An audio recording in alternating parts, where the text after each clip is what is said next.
a la clase y que vamos a ver nosotros hasta lo que hemos visto. Entonces estamos intentando marcar con claridad el principio cabalístico que tendrían los escritos de los primeros discípulos anterior a los textos cabalísticos que citamos, como fue Sefer Yetzirah, el Sefer Bahir o el Sefer Zohar, ¿ok? Escritos correspondientemente del siglo VI después del Mesías, escritos del siglo XII y del siglo XIII, y hemos visto ya en los escritos de los primeros discípulos términos y principios de enseñanzas mucho más elevadas, sobre todo más ajustadas a las escrituras. También, no solo eso, hemos visto que los escritos de los primeros discípulos son anteriores a el Talmud, sí, porque son textos del siglo I. Una de los ataques que hemos recibido para negar la importancia de estos textos no es simplemente o solamente que enseñen acerca de Yahshua, sino que además en su totalidad están en griego. Al estar en griego, entonces ha recibido un ataque muy fuerte de parte de las líneas judías para descalificar estos textos. Sin embargo, nosotros en el estudio estaremos viendo aspectos que echan por tierra ese tipo de posturas. Y vamos a entrar en el mismo terreno de los judíos, porque vamos a entrar en la misma lengua hebrea y vamos a ver qué podemos descubrir. Es decir, llevando el texto griego al hebreo, el texto griego de los escritos del Nuevo Testamento al hebreo, veremos entonces cuánta belleza y perfección podemos nosotros encontrar. Esto lo vamos a hacer en un momento. Primero, quiero adelantar que, como hemos visto, la cábala judía desvía de un judaísmo ortodoxo, desvía de las escrituras. ¿Cómo sé que desvía de las escrituras? Allí hay, por ejemplo, una enseñanza que mantienen ellos, la reencarnación. ¿Existen los textos de la escritura doctrina o enseñanza de la reencarnación? No existe la reencarnación. Otro tipo de estudio, la inmortalidad del alma. Eso tampoco existe en la Sagrada Escritura. Cosas semejantes a esas. Incluso escritos cabalísticos que también oran a los muertos. Ahora fíjese, en escritos cabalísticos también llegan incluso a tener purgatorio, doctrinas católicas, para que usted vea la influencia del sistema de la ramera, que ni siquiera el pensamiento hebreo se ha escapado a sus enseñanzas, ni siquiera el pensamiento hebreo. Pero estas enseñanzas no se encuentran en la línea mesiánica centrada en Yahshua. Un mesianismo serio refuta el tema de la reencarnación, refuta la inmortalidad del alma, refuta el que se le pueda orar a los muertos o refuta que pueda existir purgatorio. Nada de eso lo enseñan las escrituras, ni en el Tanaj ni en los escritos de los primeros discípulos. ¿Por qué yo voy a enseñar eso? ¿Por qué lo voy a enseñar? Sería muy errado, muy equivocado enseñar eso. Entonces, ese tipo de cábala desvía de la Torá de Moisés, desvía de los profetas, desvía de los escritos de los primeros discípulos, de manera que tenemos que tener mucho cuidado desde este punto de vista. Pues tenemos que tener una postura crítica. Pero vamos a mirar nosotros, no importa que nos siga una línea más larga, porque quisiera que ustedes puedan entender, podamos entrar pues en textos. O sea que ese tipo de cábala desvía y termina siendo hueca muchas veces, vacía, falsa, fútil, supersticiosa e incluso demoníaca. Entonces hay que tener cuidado. Hay que tener mucho cuidado de ese punto de vista, porque contradice a Yahshua, se desvía de las escrituras, afirma cosas que no están en las escrituras, tiene superstición, porque entonces te dan el amuleto para el mal de ojo, entonces te dan en tiempos de Yahshua, cuando él se pronuncia contra los tefilín, las cajitas que se ponían en la cabeza, es porque la usaban como amuletos, no porque no estuviese en la Torá. Yahweh mandó a ponerse algo en la Torá y en la mano, eso es verdad, pero lo desviaron ahora y entonces lo usaban como amuletos, con supersticiones. Hasta el día de hoy ellos mantienen esa práctica, y ahí tenemos a Yahshua oponiéndose a ese tipo de prácticas. Entonces hay que tener cuidado con ese tipo de principios cabalísticos, no con la metodología de interpretación, sino interpretarla desde una realidad que no sea Yahshua es peligroso. Ellos nunca van a interpretar esto desde la realidad conocida como Yahshua. La diferencia de los judíos que siguieron a Yahshua es que entendieron e interpretaron las escrituras a la luz de la muerte, sepultura y resurrección de Yahshua, bajo la instrucción que les daba la Rúa HaKodesh. Esa es la gran diferencia. Entonces debemos tener nosotros esto claro, repito, para no ser arrastrados por principios o por cábala vacía, falsa, fútil, supersticiosa, demoníaca, sacrílega, que se levanta contra Yahshua. Hay que tener mucho cuidado desde este punto de vista, ¿ok? Desde este punto de vista. De hecho, los griegos hablan acerca de la aritmética divina. Y cuando están hablando de la aritmética divina, eso hablaban, eran los cristianos. ¿Saben? Como a ellos les daba miedo usar la palabra cábala, los cristianos del siglo XII, XIV, XV, entonces hablaban de la aritmética divina, si no, hablaban de los arcanos. Entonces usaban términos latinos o griegos para, a la final de qué estaban hablando, realmente de qué estaban hablando, de la cábala y específicamente de la gematría, donde se toman en cuenta esto, los números, las letras como números, y se habla de una aritmética divina, de arcanos, misterios que hay aquí. ¿Entiendes? Pero como ellos le tenían miedo a la Santa Inquisición, entonces hablaban de arcanos, aritmética, pero nunca de cábala. Pero estaban tomando, era un principio de interpretación hebreo. Entonces, dígame, hermano. Pero por lo menos la aritmética griega, si se aplicara aquí, no sería como tan como es el hebreo, porque el hebreo sus palabras todas tienen enraizadas. Sí, estoy de acuerdo con usted, mi hermana, sobre todo por el tema de las escrituras, pero permítame decirle que griegos anteriores a los judíos del siglo I llegaron a la conclusión, de acuerdo a sus ideas, que Dios habla por la matemática. Eso lo decían ellos, en términos de ellos. Dios habla por la matemática, y veían la matemática como algo muy exacto. Cuando nosotros comparamos eso por la escritura, sin mezquindad, es verdad. Es una verdad, es una realidad. O sea, la verdad es verdad, no importa dónde esté. Y aquí se puede ver. ¿Entienden? Entonces es muy importante que nosotros veamos esto.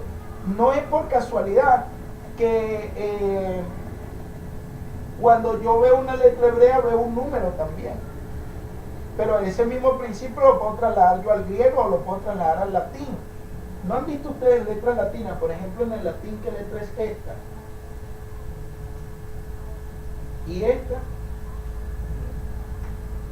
¿verdad? Entonces son letras latinas y son números, ¿cierto? Esto lo hemos visto. O sea que esto no es exclusivo de los hebreos. Exacto, es propio de estas lenguas antiguas. ¿Cuál es la diferencia? Que los romanos, cuando usaban estas letras, no era para hacer la teología del Elohim de Israel, ni los griegos tampoco para hacer la teología del Elohim de Israel. Pero cuando los hebreos usaban estas letras es para hacer teología del Elohim de Israel. ¿Entienden? Allí está la exclusividad. Allí está el valor. Entonces, en los escritos de los primeros discípulos, aunque están escritos en griego, cuando yo voy a buscar la teología que está allí, no la puedo buscar en el griego, no la puedo buscar en el latín, ¿dónde la voy a buscar? Aquí, en el hebreo, porque ellos están, el trasfondo de lo que me están comunicando es hebreo. ¿Cierto? ¿Me he explicado hasta aquí? Dicho esto, veamos Apocalipsis. Veamos Hit Galut, Apocalipsis. ¿Qué dice allí? La revelación que Elohim confió a Yahshua HaMashiach para mostrar a sus siervos las cosas que deben suceder pronto. Él la envió por medio de su malach para transmitirla, Mesorá. Masora, estamos hablando aquí exactamente del mismo principio, pero el principio cabalístico, fíjese, para transmitírsela a su siervo Yohanan, quien atestigua que cuanto vio es palabra de Elohim y testimonio de Yahshua Mashiach. Feliz el que lea, los que escuchen y guarden las palabras de esta profecía y observen lo escrito en ella, porque el tiempo está cerca. Todo esto es cabalístico. Todo esto tiene un principio místico muy elevado. Primero, el autor habla de una revelación no bajo el pensamiento griego, sino bajo el pensamiento hebreo. De Galá, descubrir el velo.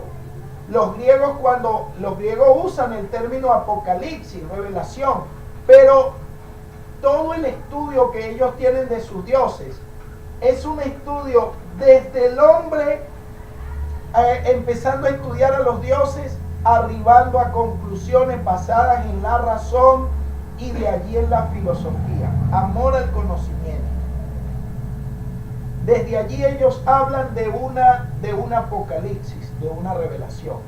Pero cuando el autor de este texto usa la palabra revelación, no es para hablar de un hombre que se sentó a meditar y por razonamiento llega a esta conclusión para escribirnos este libro. No, miren usted el curso de esta revelación. Revelación de Elohim. ¿Se da cuenta? Esta revelación, Galut, no parte del hombre, sino que tiene su fuente en ¿quién? En Elohim. Es la revelación de Elohim, que Elohim dio, transmitió. ¿A quién se la dio? A Yahshua HaMashiach. ¿Y cómo nos llegó a nosotros? Por medio de su ángel. Ahora aquí algo importante, por medio de su malach. El día pasado les decía que mientras los libros apocalípticos se centran en una cadena de mediadores, y aquí nos vamos a meter en cosas importantes. Yo no sé si ustedes están listos para que nos metamos en todo esto, pero se habla aquí, vamos a suponer, de la divinidad, en este caso de Yahweh, ¿verdad? Y lo que son los malachim. O vamos a ponerlo así. Vamos a ponerlo mejor de esta manera. En este centro está Yahweh. Y en estos otros centros están, vamos a ponerlo, disculpen ustedes, ando buscando un ejemplo que nos sirva. en este centro está el hombre. Está el hombre. Y en estas áreas está, digamos, el primer cielo, el segundo cielo, el tercer cielo y digamos, aquí en este caso, la morada o la divinidad, Yahweh. La verdad última, la verdad completa, la verdad eterna, la verdad absoluta. El hombre intenta llegar hasta aquí, pero es imposible. El pensamiento griego no puede. Cuando él intenta llegar al fondo de la verdad, entonces termina en Zeus, Hermes, terminan en todo este sistema politeísta. ¿Está bien hasta aquí? El pensamiento hebreo es el que nos va a hablar de un solo Elohim. ¿Se dan cuenta? Hay una diferencia. Ahora, eso es posible, ¿por qué? Porque ha sido Elohim quien ha hecho este recorrido. No porque los hombres hayan podido hacer este recorrido. ¿Se entiende la idea? Amén. Ha sido Elohim el que ha movido su revelación desde aquí hasta aquí. Ahora, ¿cómo se ha movido esto? Esto se ha movido a través de una cadena de mediadores. Y esos mediadores son los malach o malachim. Los ángeles han sido los mediadores que Yahweh ha ido usando para que traigan esta revelación. Pero Moshe tuvo acceso a la revelación de Yahweh sin ningún mediador. Quiere decir que, por ejemplo, aquí hay un profeta. Aquí hay un profeta. Y todos los profetas tenían acceso a la revelación de Yahweh, pero digamos que uno podía llegarle la revelación a través de un malach, que su jerarquía estaba aquí. Otro profeta podía tener revelación a través de otro malach más elevado, que su jerarquía estaba aquí, y otro que su jerarquía estaba aquí. Pero ninguno podía acceder al nivel que tenía Moshe, que lo hizo sin un mediador. Llegó directamente a la presencia de Yahweh y nos entregó algo que se llama Berit, alianza, pacto, para que los hombres se rijan a partir de allí. ¿Se entiende la idea? Entonces miremos nosotros lo que está ocurriendo aquí en el texto de Apocalipsis. Estamos hablando de una revelación, no como la usan los griegos. Repito, los griegos parten desde aquí para llegar a una deducción, mientras que el autor de Apocalipsis nos está hablando es de Galut, de Yahshua HaMashiach. Es una revelación que parte desde Yahweh, fuente, que Elohim le dio, Natán le entregó, para que él a su vez le pase por Masora a Yohanan. ¿Y cómo se la entregó? Por medio de su ángel. Oído, porque aquí la palabra ángel no es que haya un ángel allá al lado de Yahshua, sino que el ángel es el mismo Yahshua. Póngame cuidado lo que le quiero explicar. Recuerde que la palabra, no como enseñan los testigos de Jehová, que Yahshua es un ángel. No. Vamos a desbaratar esa herejía. Vamos a echar por tierra esa herejía. Porque un testigo de Jehová, cuando piensa en un ángel, piensa en esto. En un ser alado, pues, no sé. Y con una aureolita aquí. La escritura no nos está hablando de esto.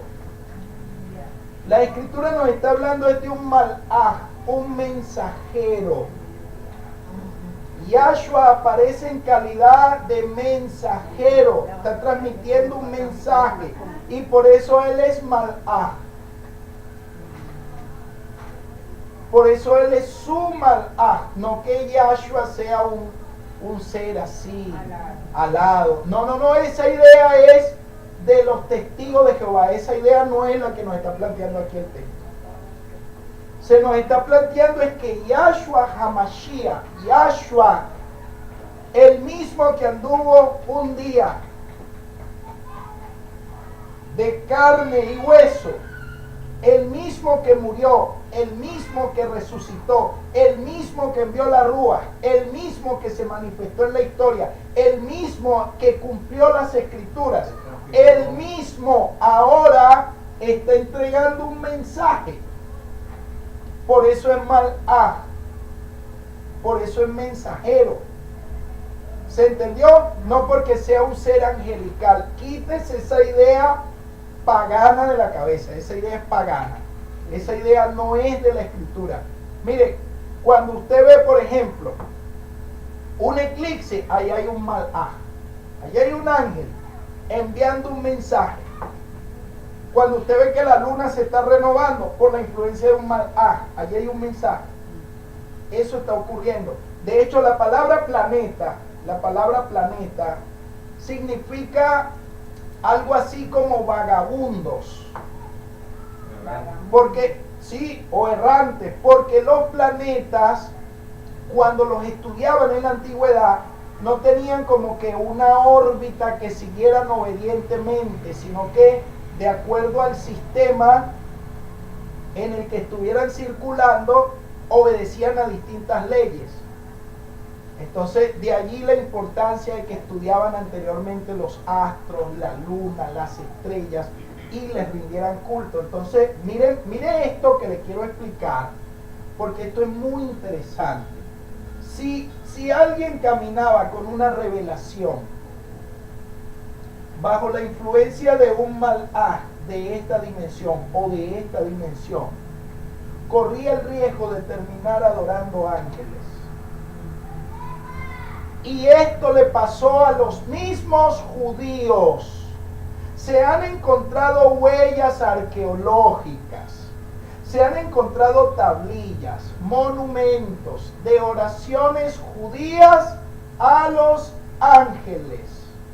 Miremos nosotros estos peligros de los que nos advierte a nosotros la Escritura. Mire Colosenses. Yo estaba estudiando un estudio que tengo, pastor, que hay un judío mesiánico que dice que Yahshua fue el que se le presentó en la zarza ardiente a Moshe. Ok, bueno. Y habla desde el principio que Yahshua estaba desde el principio, ya cuando el Señor hablaba y decía, hagamos al hombre a nuestra imagen y semejanza. Que habla, verá, con Yahshua, dice un judío mesiánico. Bueno, él dice, él puede decir lo que quiera. La idea es que él lo pueda demostrar. Miremos cómo el autor de esta epístola advierte lo siguiente. ¿Qué libro es ese? En Colosenses, déjenme ver el texto exactamente. El texto dice que se cuiden de no rendirle culto a los ángeles. Lo dice el texto.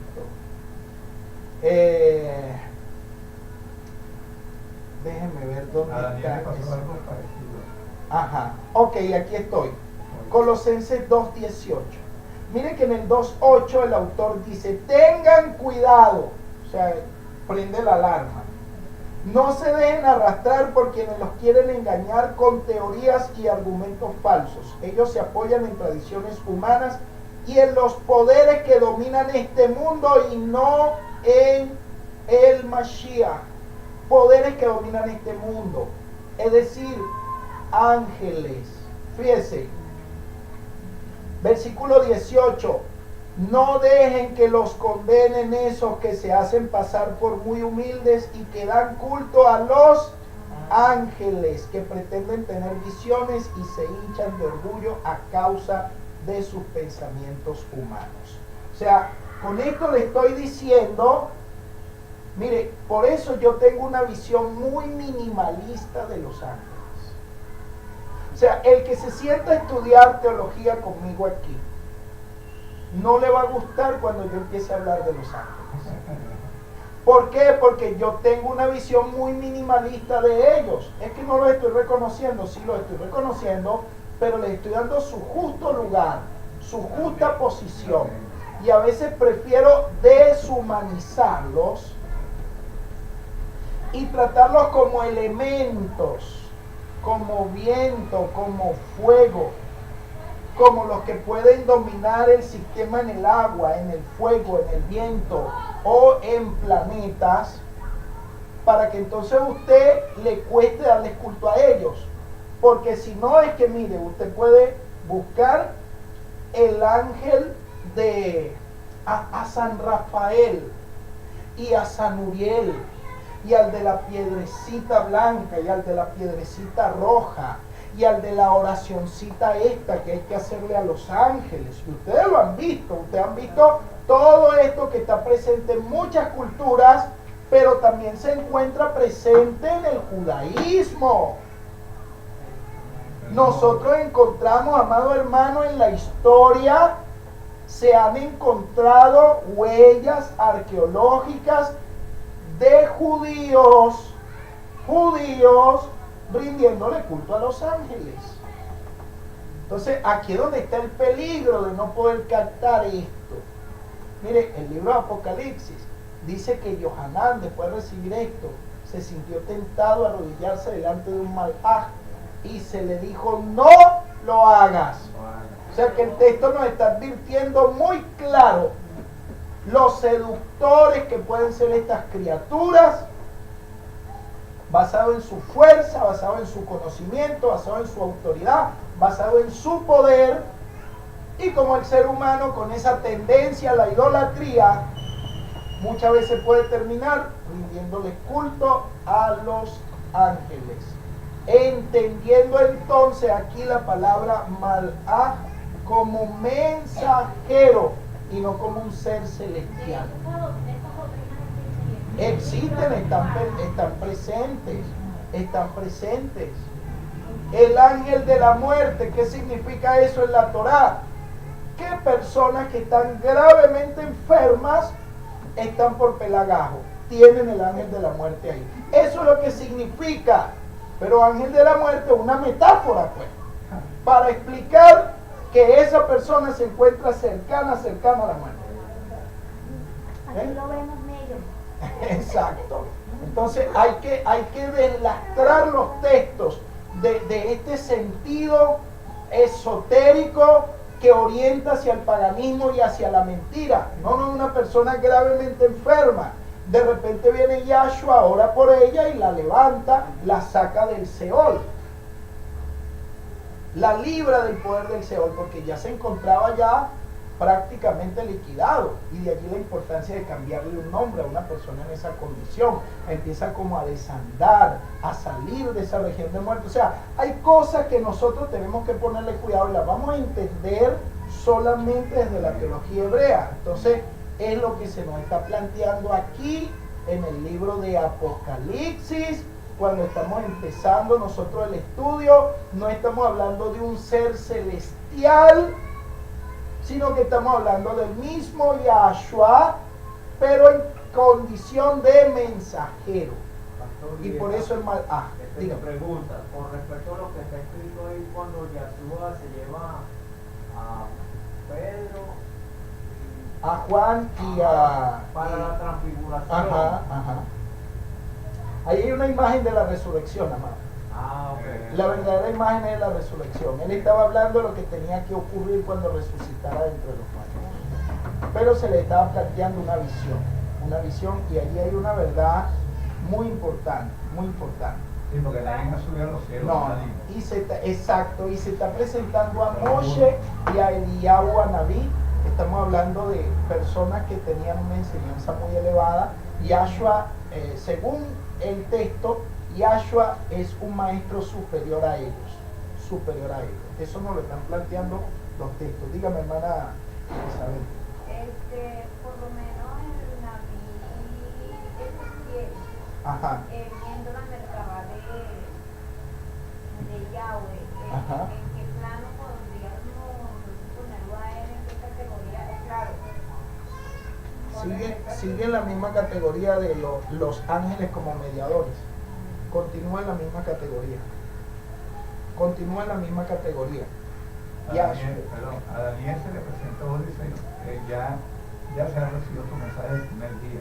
Exacto. Él estaba callando en los aires con sus torres de impedir liberar al pueblo. Exactamente, muy bien. Entonces, ahí se da en esta línea lo que estamos compartiendo aquí. Entonces notemos que el autor de Apocalipsis nos está hablando de una revelación no bajo la idea griega, sino bajo la palabra hebrea, ¿ok? Bajo la experiencia hebrea, donde viene desde Yahweh. Entonces lo que se nos está planteando aquí es que Yahshua está entregando una revelación cuya fuente es el Todopoderoso. O sea que esta revelación viene desde el infinito.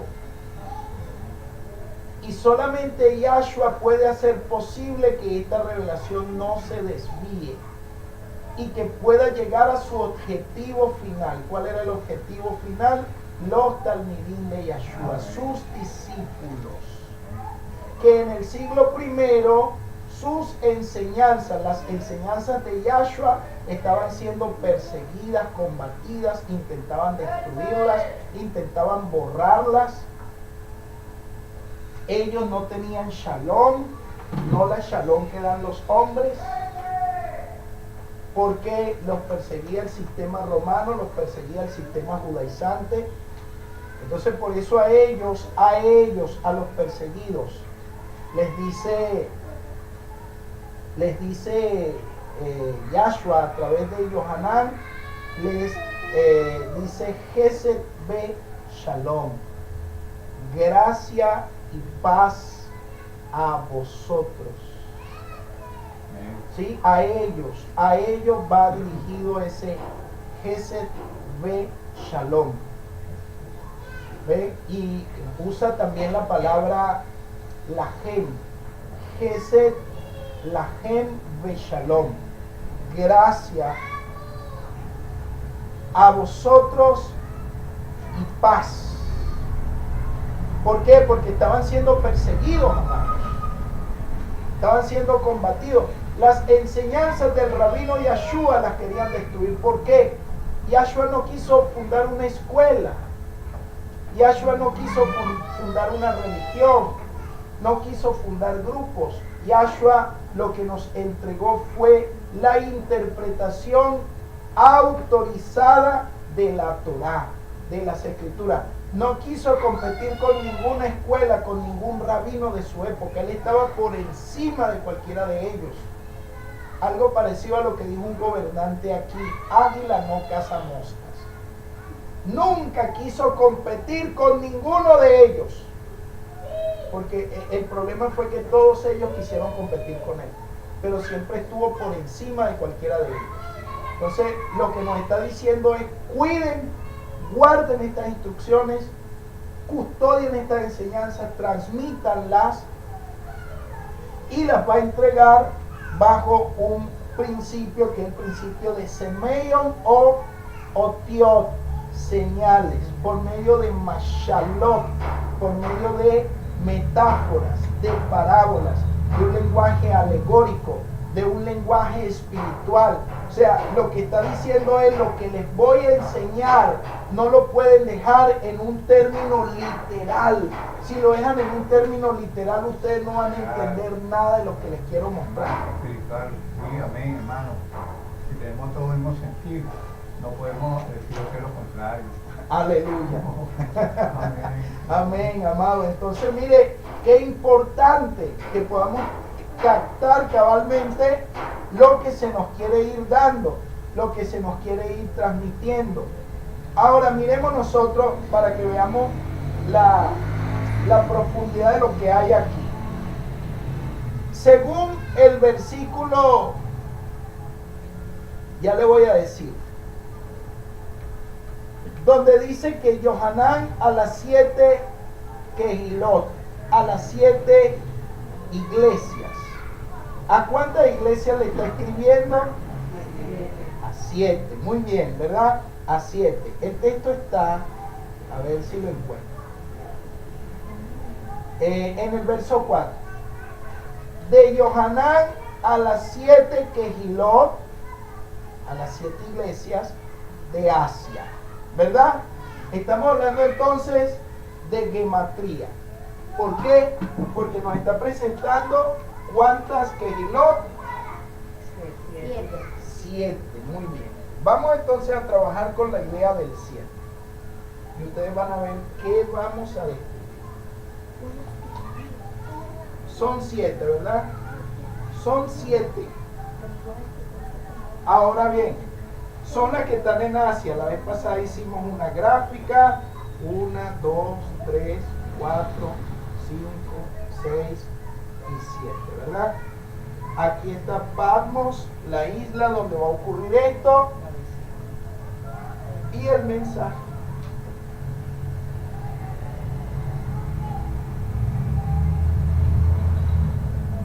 El mensaje dirigido aquí a estas 7 Kehilot o iglesias, ¿verdad? Este es Patmos. Este es Patmos. ¿Qué ocurre aquí? Vamos a ver los nombres de esas Kehilot. ¿Cómo se llama la primera?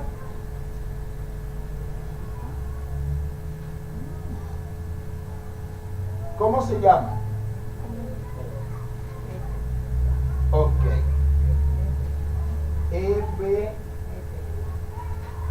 Ya va. Ok.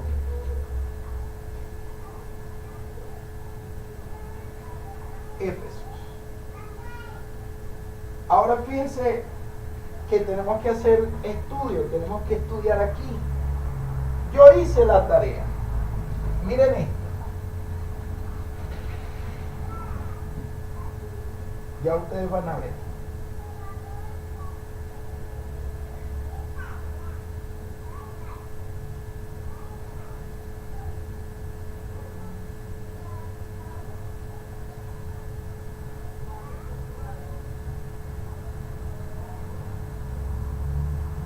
Ok.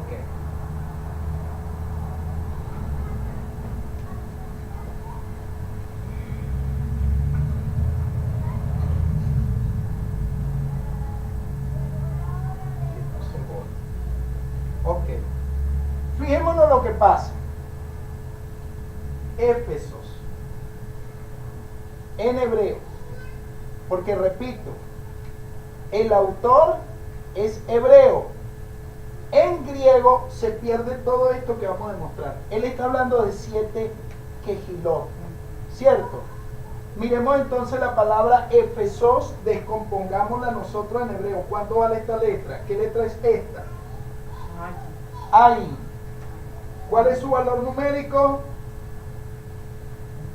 70. Más. ¿Qué letra es esta? P. ¿Cuál es su valor numérico? No sé, no. 80. 70 más 80. Más. ¿Qué letra es esta? ¿Cuál es su valor numérico? 1. ¿Qué letra es esta? Same. ¿Valor numérico? 60. ¿Qué letra es esta? Valor numérico 6. ¿Qué letra es esta? Vale 60. Ayúdenme a sumar. 70 más 80. Y sumen bien, ¿oyeron? Cuidado. 150 más 60, ya va. 150 más 210. Muy bien, más 60. 270. Ok. Ahora 6 más 1. 277. Ese es el total. Muy bien. Igual a 277. En gematría Catán, gematría reducida. Oído, gematría reducida. 2 más 7 más 7, 16. Gematría Catán, reducida. 1 más 6, 7. Mira el principio cabalístico aquí. Yohanan a las 7 Kehilot. Primera Kehilot. Éfeso en hebreo. Un principio cabalístico. En la palabra Éfeso está el número 7 escondido en gematría reducida. ¿Casualidad de lo que está haciendo el autor aquí? No es casualidad. Es un principio que yo le quiero demostrar a ustedes, que estos escritos de los primeros discípulos tienen enseñanza elevadísima, pero no se pueden descubrir a menos que vengamos aquí. ¿Se entendió? ¿Cómo se llama la segunda quejilá? Muy bien. En hebreo. Fíjense.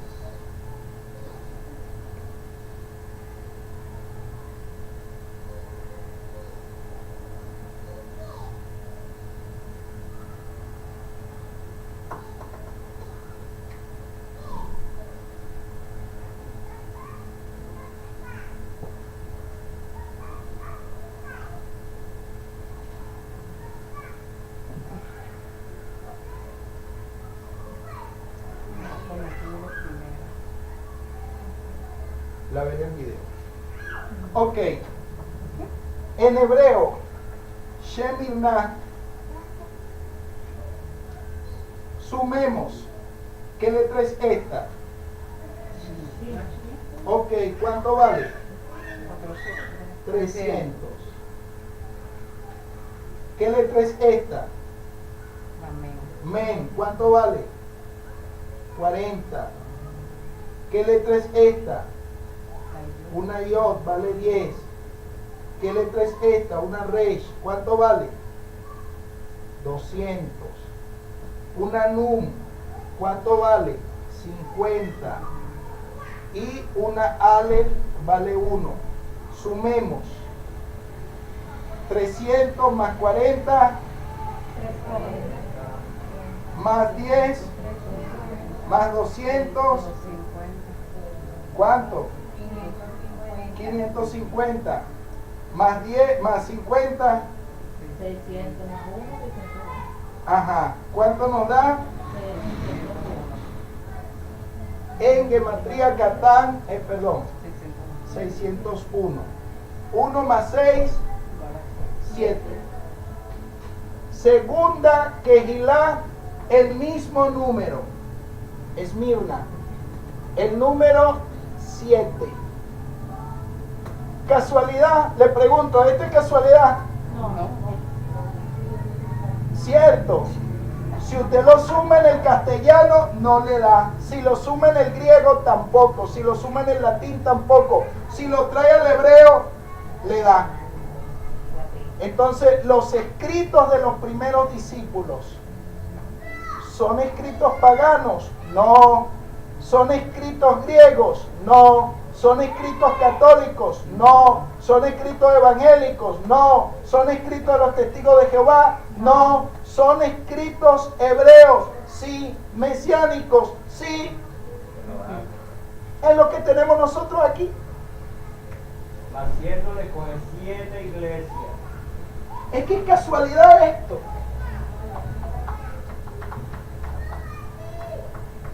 Tercera, pero es que venga acá, ya va. Alguien podría decir, no, es que apenas lleva 2 quejiló. Todavía tiene que demostrar 5. No se preocupe que lo vamos a demostrar. ¿Cuál es la tercera? Pérgamo. Muy bien. Pérgamo.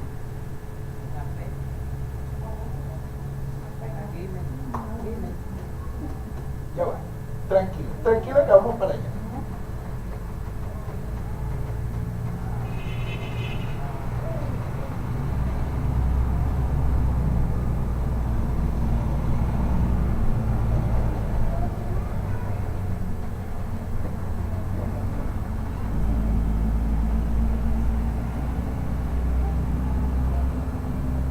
A estudiar hebreo, ¿oyeron? Ajá, aleluya.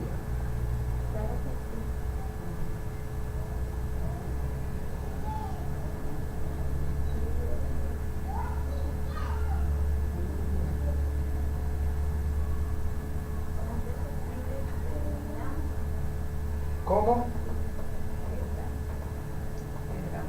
Ok. A ver. Pérgamos con la same. Sí, así es, Pérgemos. A Pérgamo. Sí, pero Nosotros estamos acostumbrados a la pronunciación pérgamo. Vamos a sumar. La letra P, ¿cuánto vale? 80. Muy bien, la G, 5.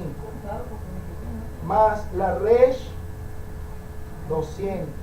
Más la la Gimel, 3. Más la Men, 40. Más la Vav, 6. Más la Same, 60. Sumemos. La same, ¿por qué same? Esto es una Same. Termina en S. Sí. Perdemos. Ok, sumemos. 80 más 5 más 200 más 3 más 40. Ajá, más 6 más 60. No, da 394. 394. Gematría reducida. 3 más 9 más 4. Gematría reducida. 1 más 6. 7. Pérgamos. 7.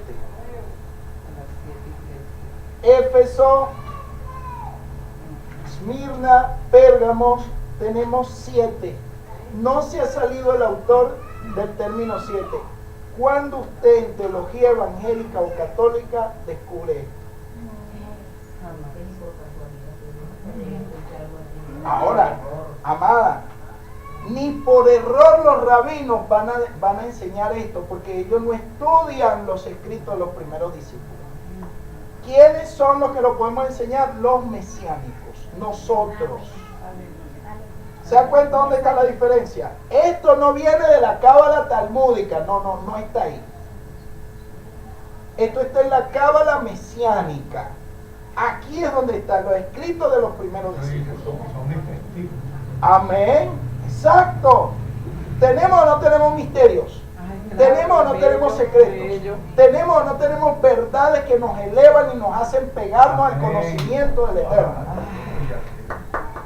Los evangélicos dicen que muere Jesús porque Él tiene secretos para nosotros. No, chico, esos secretos de rata, yo para qué quiero eso.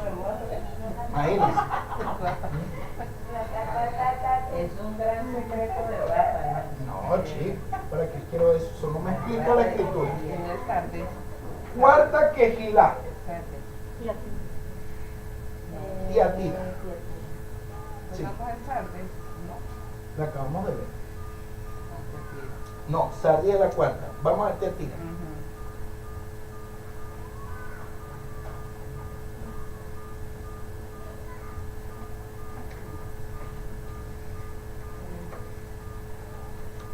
Cuando en el texto hay un texto que dice que te enseñaré cosas grandes ocultas que no conoces, ¿se refiere a esas cosas ocultas? Todo esto está Claro, oculto, eso. hermana, y lo estamos aprendiendo. Obviamente hay que poner el texto en contexto, pero abraza todo esto. Sí lo abraza.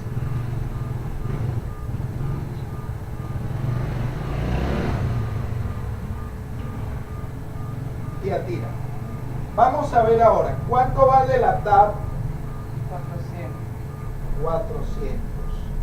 Más la yod, 10. ayin, 70. Más la tet, 9. La otra yod, 10. Una resh, 200. Y la ale, 1. Sumemos. 400 más 200 más 70 más 10, 680. ¿No llevamos 670 ahora? Sí, 680. Ya me hicieron perder. Volvamos a sumar. Ok. 400 más 200. 600. Ok, más 70 670. más 10, 80. Más 10. 90. Ok, más 9 más 1. ¿Cuánto nos da? Nos da 701. Perdón, no, nos da 700. A ver, igual 700, perdón, 700. En geometría reducida es igual a 7. Tiene razón, en geometría reducida es igual a 7. Tiatira, el mismo principio, mire. 7. 7, el mismo principio. ¿Se da cuenta? Quinta Quejilot. Sardis.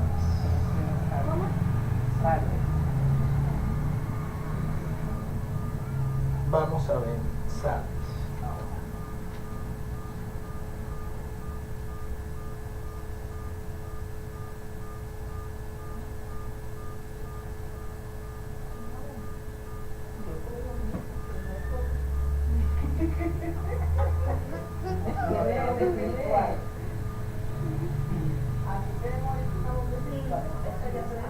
Fíjese, sumemos Same 60 más Resh 200 más Dale 4 más Yud 10 más Sin 300. Sumemos 200 y 300. Saquen la cuenta. 574. Gematría Catán. Gematría reducida. ¿Cuánto les da? 16. Gematría Catán 7. Sardis, el mismo número. 7. Qué casualidad, ¿verdad? ¿Se da cuenta? Este es el verdadero Shabbat. Eso no es casualidad. Eso no es casualidad. ¿Se dan cuenta? Mano, por favor. Esto es algo que debemos tomar en cuenta. Eso fue Sardis. ¿Cuántas Kehilot llevamos? 5. 5. ¿Nos faltan? No, Nos falta Filadelfia y Luqueia. Vamos a verlo. Vamos a ver Filadelfia.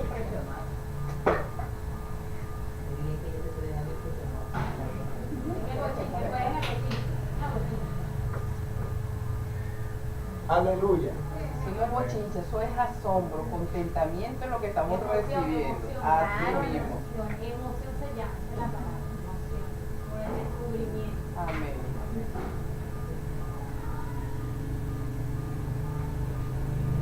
Y el Eterno nos sorprende cada día más. Pero no deje que sean las emociones tampoco. Aleluya. Ok. No vivimos de emocionalismo aquí, de revelación sí.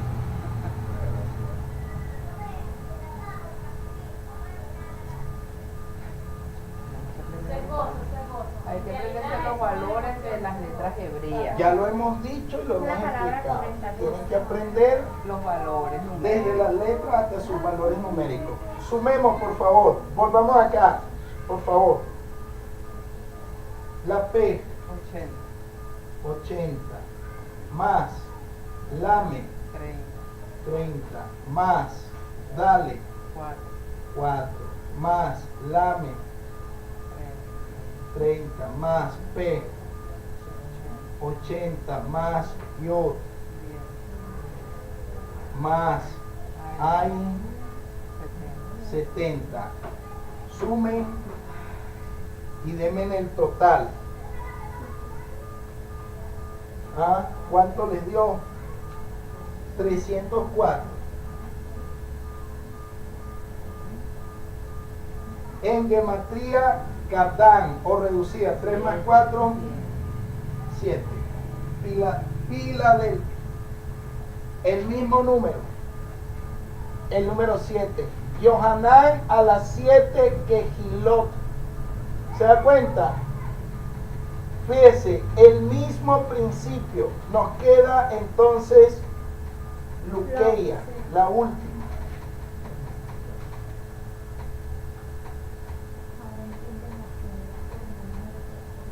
Se fijan porque el libro de Apocalipsis no se puede entender literal. Y la bestia que tenía tantas cabezas, te vuelves loco. Sacando cosas que no deberían.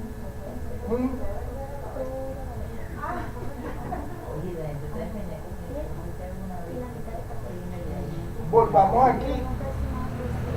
A ver, perdón.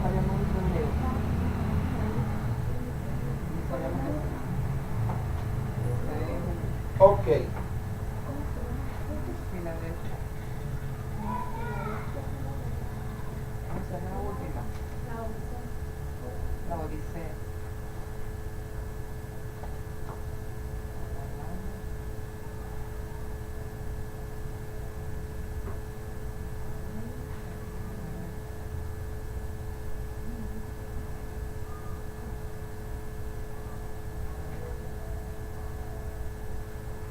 Ok. Fíjese, sumemos la lame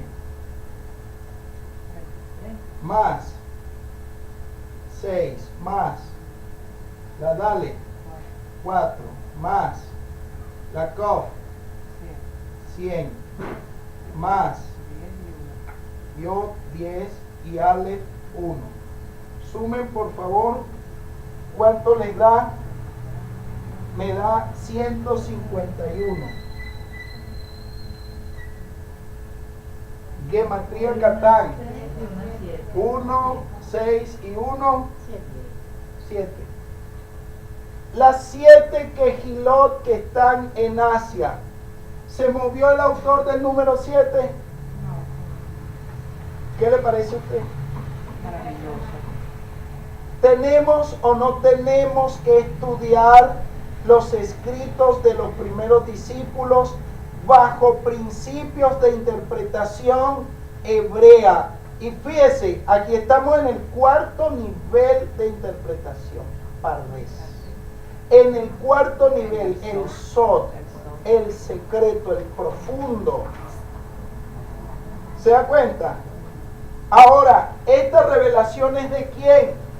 De Yahshua HaMashiach, o sea, viene de Yahweh, pero la está pasando a través de Yahshua HaMashiach, ¿verdad? Entonces, si nosotros analizamos lo siguiente, la revelación se está dando a través de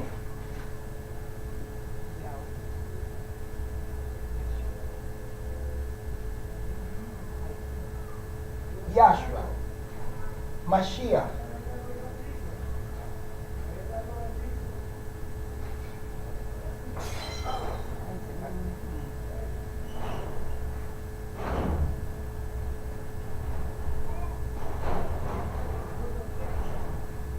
Ok.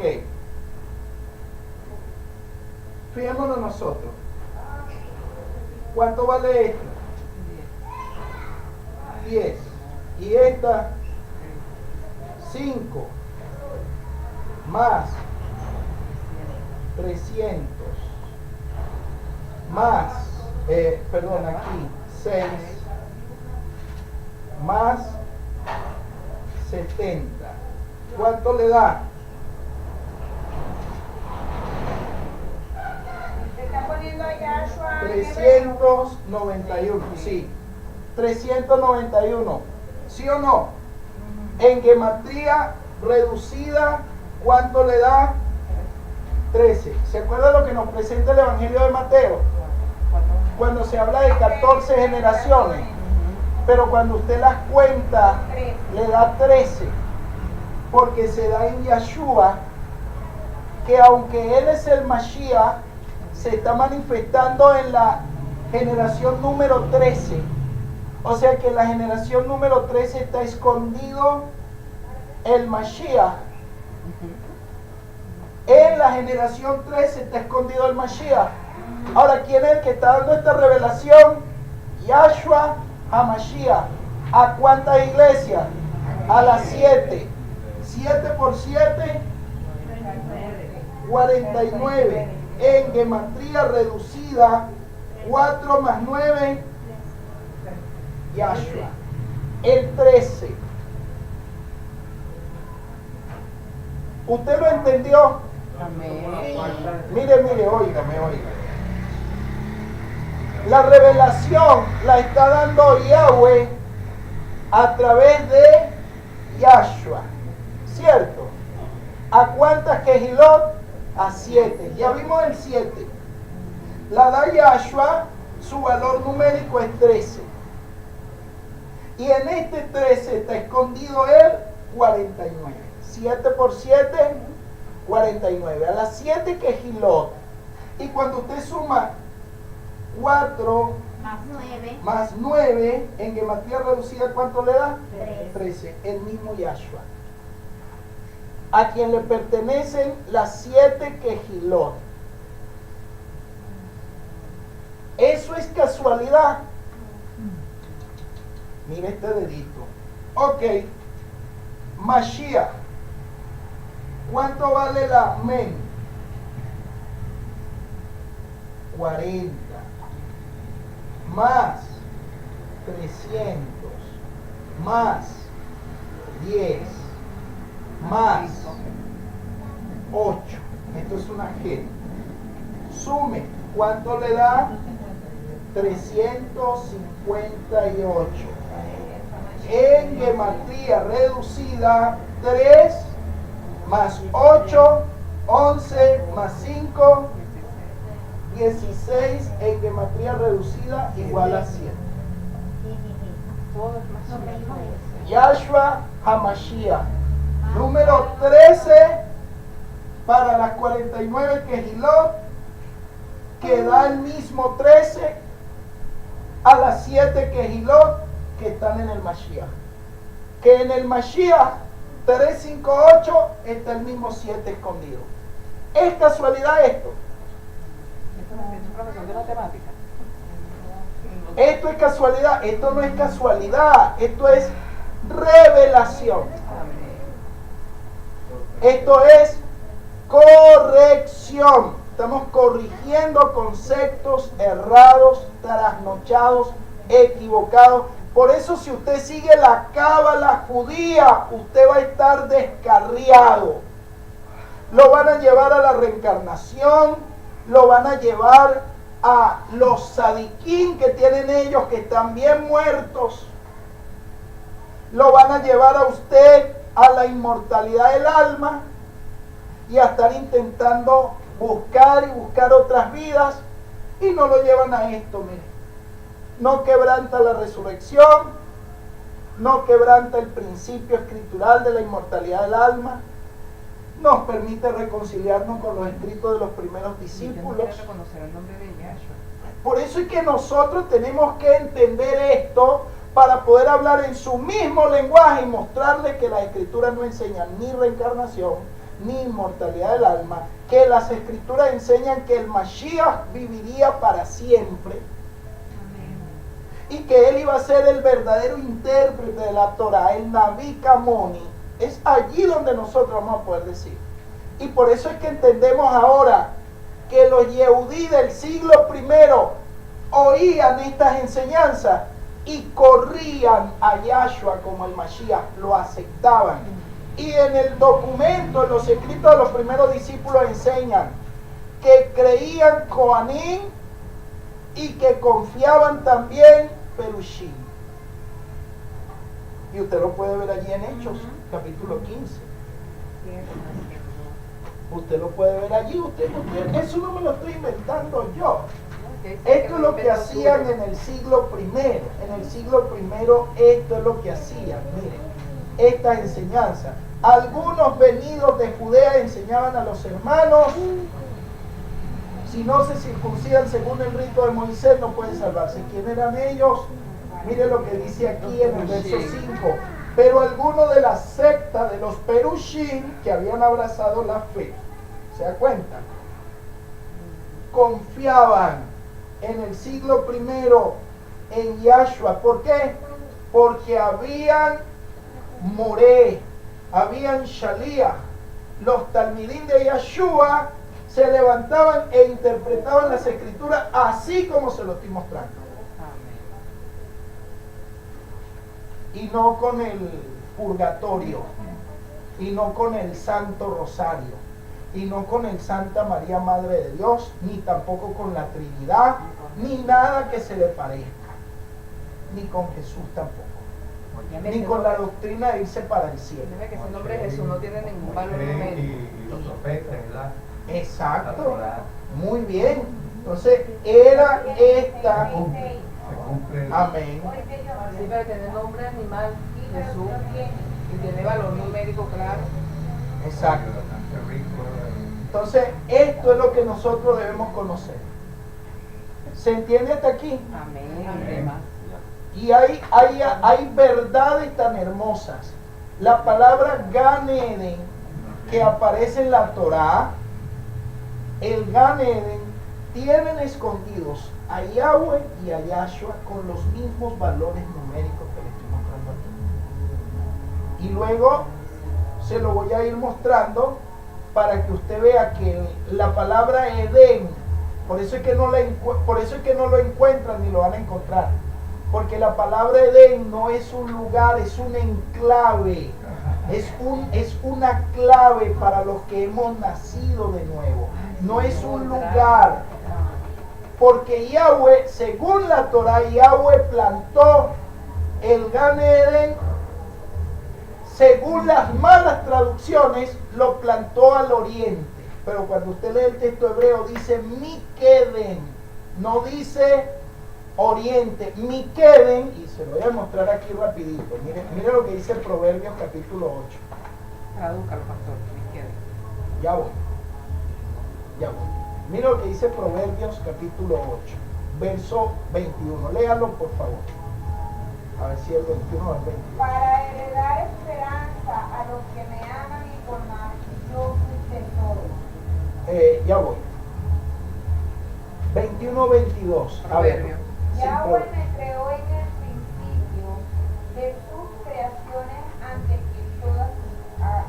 que a todas sus obras. Amén. En el principio, Reshit, de sus creaciones, antes, Mikeden, antes, no lugar, sino antes. Mikeden, no tiene que ver con un lugar.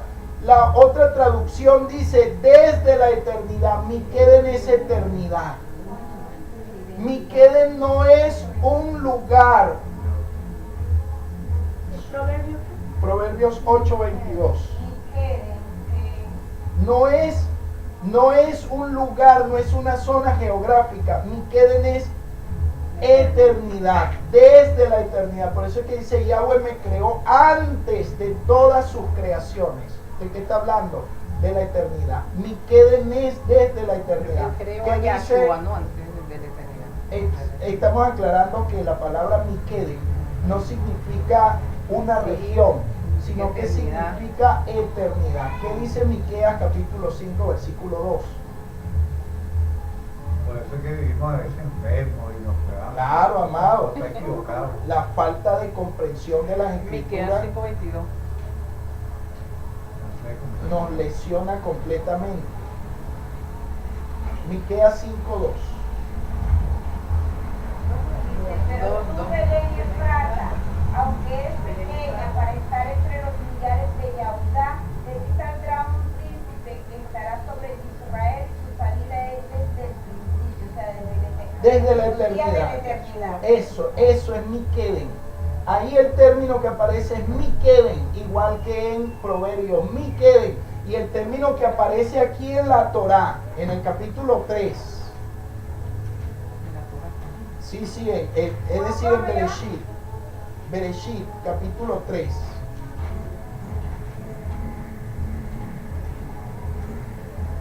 Perdón, en el capítulo 2, no en el 3, en el 2, en el capítulo 2. Miremos lo que dicen las tristes traducciones. 2:8. Yahweh Elohim plantó un jardín en Edén hacia el oriente. ¿Cuál oriente? o al oriente. Por eso es que lo han buscado, mire, esto lo han buscado arqueólogos, historiadores, lo han buscado papirólogos, lo han buscado con toda la de la ley. Buscan en el Tigris, en el Éufrates, en el Gihón, en el Pisón, y no encuentran por ningún lado este jardín. ¿Por qué no lo encuentran? Porque Yahweh fue un enclave que puso Yahweh allí y lo trajo desde la eternidad. Desde. Eso es lo que significa allí la partícula mi, la preposición mi. No puede decir que lo puse en Mi. Jerusalén. Desde. Este es el término que aparece allí, Mikedem.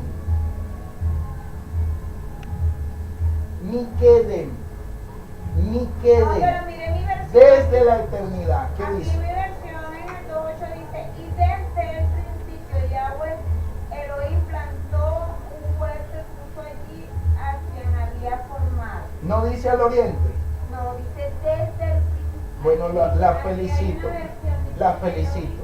Elohim, Adón plantó un jardín al oriente del Edén. No, Pésimo. es que dice No es oriente. No es oriente. Lo que pasa es que de acuerdo al contexto se debe traducir, pero la palabra Mikedem es desde la eternidad. Por eso es que no lo han encontrado. Y miren, esta interpretación no me la estoy inventando yo. Miren ustedes lo que dice Primera Corintios. Para que usted vea un rabino que sabe de verdad de Torah. No, yo no sé de esto. El que lo interprete un rabino que sabe. Yo lo que hago es citarle nuestra tradición. Citarle nuestra tradición. Ya le voy a decir. En el capítulo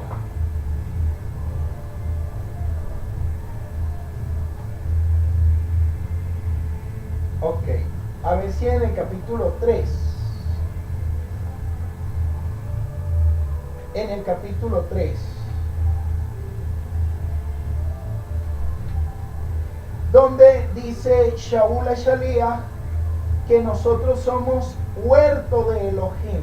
En el capítulo 3.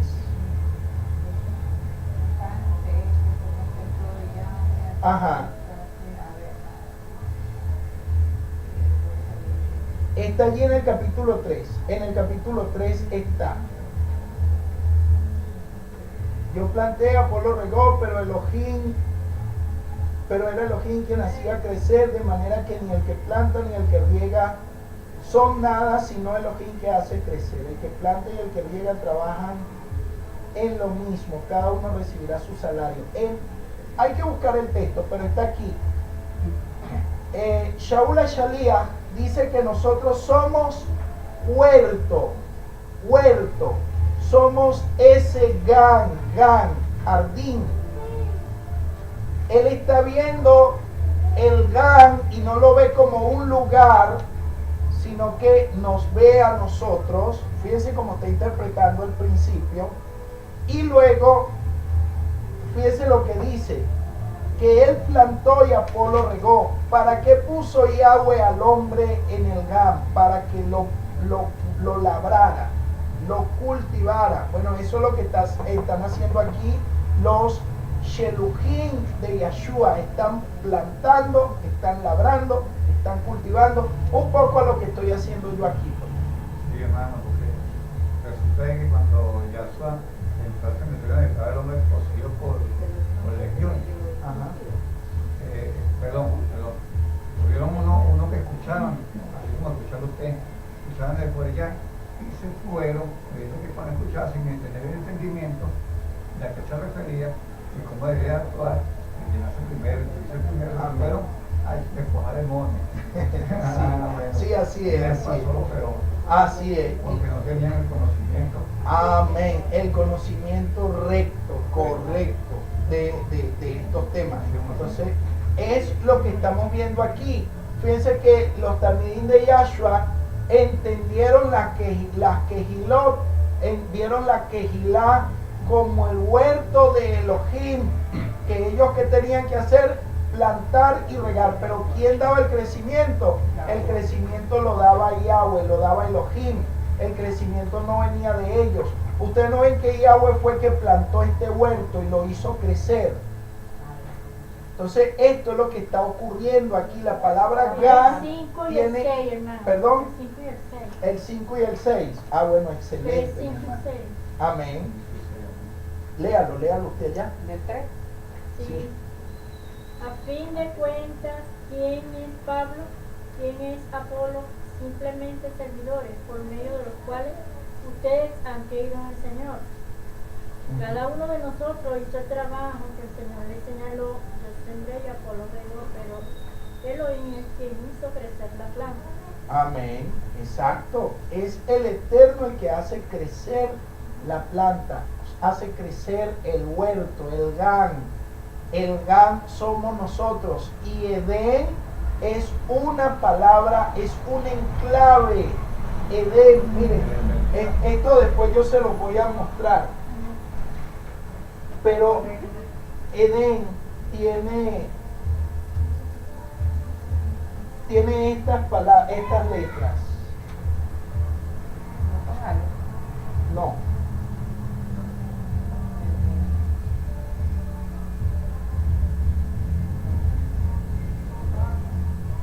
Edén. Con esta letra se escribe testimonio. Con esta letra se escribe, en este caso, Edén. Luego tenemos, se me escapa ahorita este término. Y con esta se escribe lo que es la emuná, lo que es Naamí. Entonces, el Edén es un enclave de los que tienen el testimonio fiel de las enseñanzas de Yeshua. De las enseñanzas de Yahweh en Yeshua. Yo luego les voy a enseñar de esta palabra. La dejo incompleta porque aquí se me escapó un término, pero les voy a enseñar de esta palabra, de Gan Eden, para que se entienda entonces que no es. Por eso es que no lo encuentran. El huerto somos nosotros. Claro, retornamos a nuestro Gan Eden cuando Yahshua nos hace entrar el árbol de la vida. Cuando el testimonio que acabo de representar, que es bíblico, yo paso a decir que ya estaba en una expresión de atormentamiento, ahora paso a ser atormentar. Yo tengo que hacerme reconocer en el Eterno, porque me conozcan como el Hijo del Eterno. Amén, amén, amén. Muy bien, muy bien.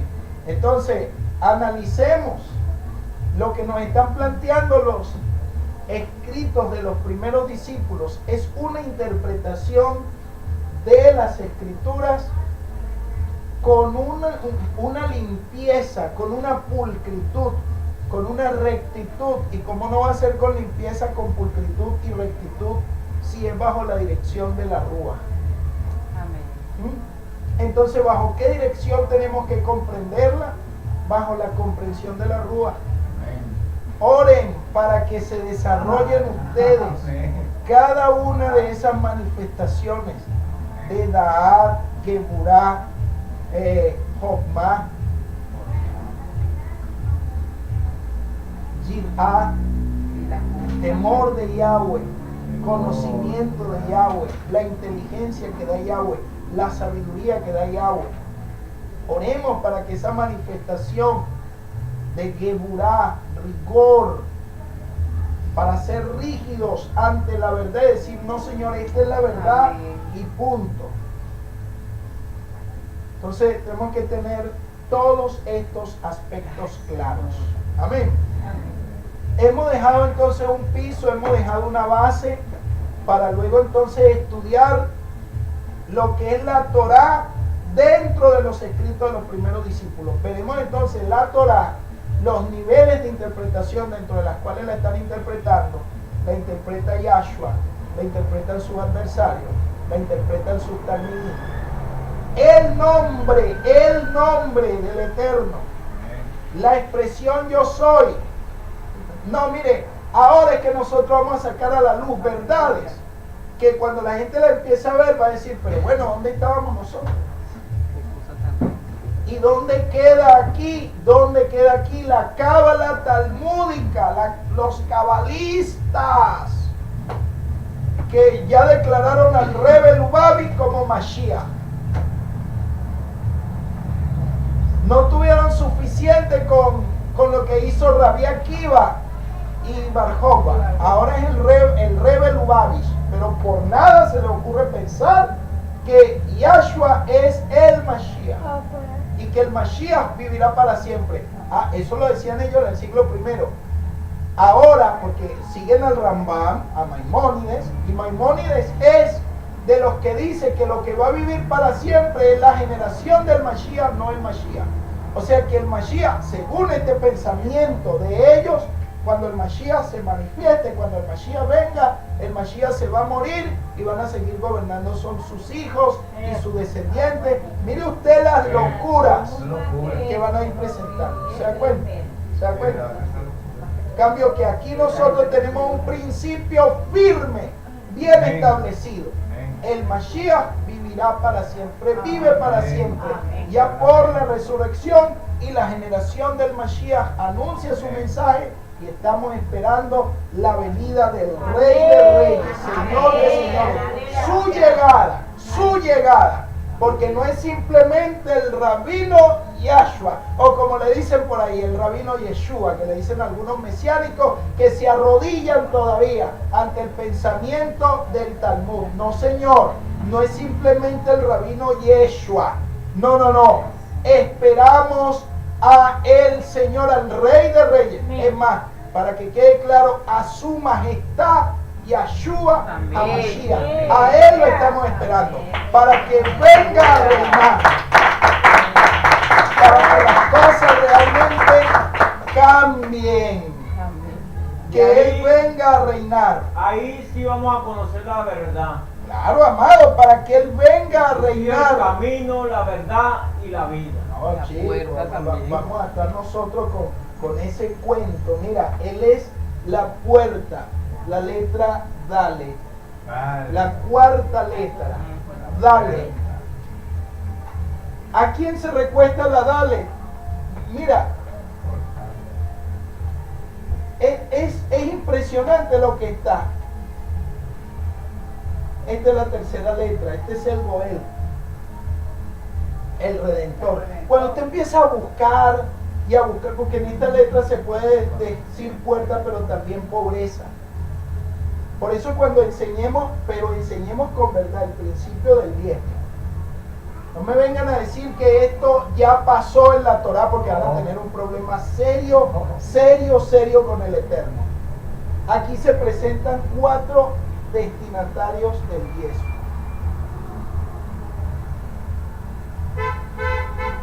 Los Kohanim, las viudas, los huérfanos, los pobres.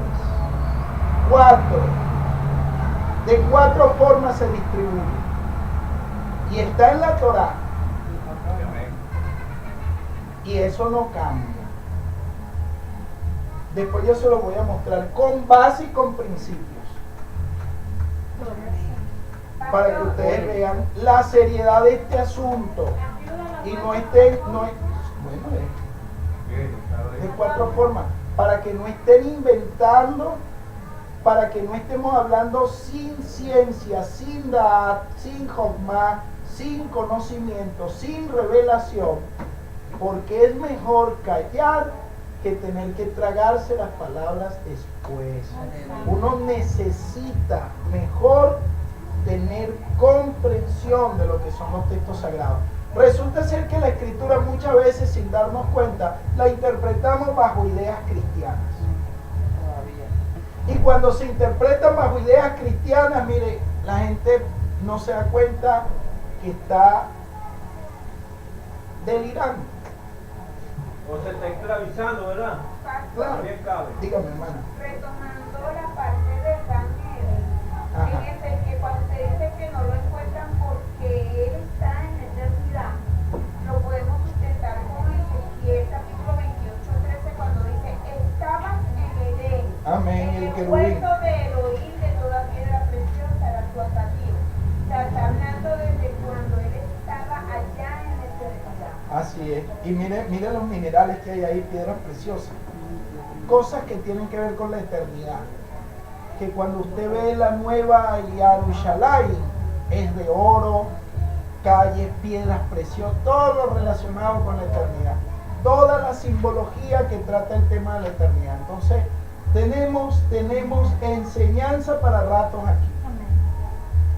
Solo que debemos abandonar ideas cristianas e ideas talmúdicas y cabalistas y venir a la cábala que nos presenten los escritos de los primeros discípulos.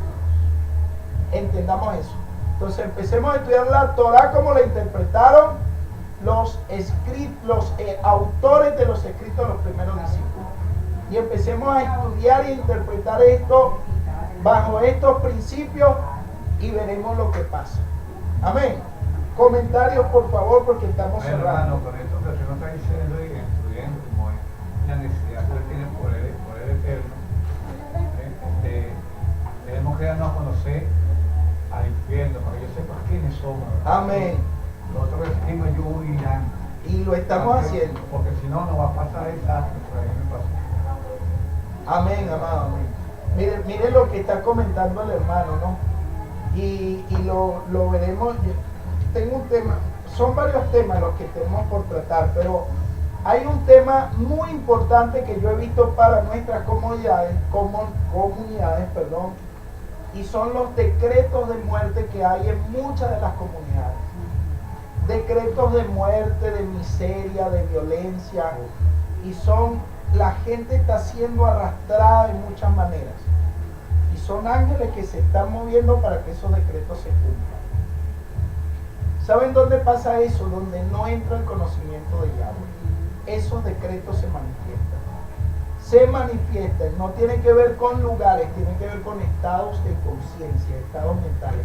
Y allí el peligro de que nosotros no comprendamos las escrituras. Dígame. Es terrible.